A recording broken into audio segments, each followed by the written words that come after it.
There must have been a real satisfaction toward the end, however, a false feeling of security, a rubbing of the hands, and a certain complacency.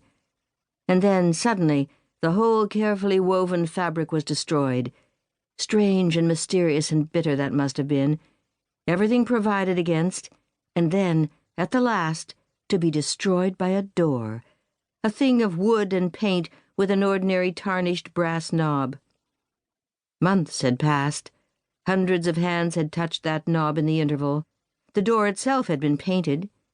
And yet it solved our mystery and brought destruction to as diabolical and cunning a murderer as the records of crime will show. As I have already intimated, I live alone, in the usual sense of the word. That is, I am more or less without family. A secretary, usually a young woman, and the customary servants form my household. And as the first crime occurred in this household, it will be as well to outline it at once. Outside of my secretary, Mary Martin, a young and very pretty girl, the establishment at the time of the disappearance of Sarah Gittings consisted of 4 servants. My butler, Joseph Holmes, who had been in my employ for many years, a respectable-looking man of uncertain age, very quiet. My chauffeur, Robert White, who was not white but a Negro. The cook, Nora Moriarty, and Clara Jenkins, the housemaid. A laundress, a white woman, came in by the day, and from spring until fall, a gardener named Abner Jones took care of the lawns and shrubbery. And as my property, both houses and grounds, plays an important part in this narrative, I would better describe them also. The house, then, sits some 100 feet back from the street. 2 stone gate posts, from which the gates have been removed, mark the entrance, and the drive circles around a grass oval before the front door. Heavy old shrubbery, which I have not had the heart to thin out, shields me from the street, and is spread in clumps over the grounds.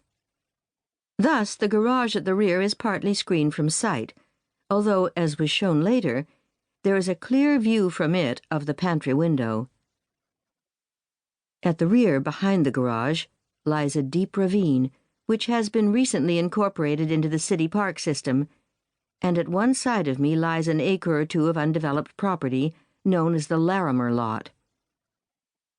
Through this, from the street, and extending sharply down the hill into the park, runs a footpath, an unpaved cutoff.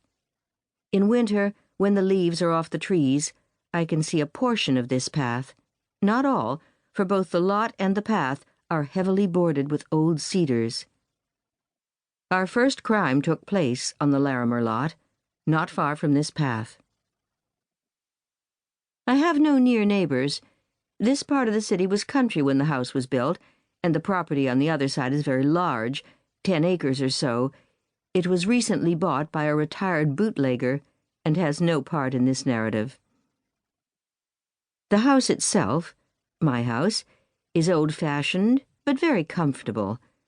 But as I sit here in the library, one leg out before me, and my pad on the other while I endeavor to think on paper, I realize that the house requires more description than that. Like the path, it too played its part. I am writing in the library. Beside me on a table is the small bell which I ring to attract attention, since I cannot get to the speaking tube.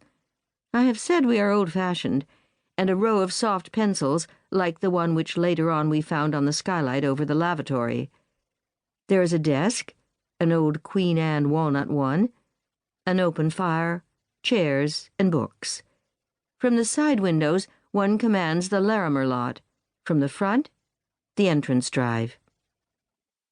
So the library has not only comfort, but a certain strategic place in the house. I can not only see my callers in advance, I can sit there and survey a large portion of my lower floor domain. It lies to the right of the front door in the hall. Across the long center hall with its white staircase and its rear door to the service portion of the house lies the drawing room.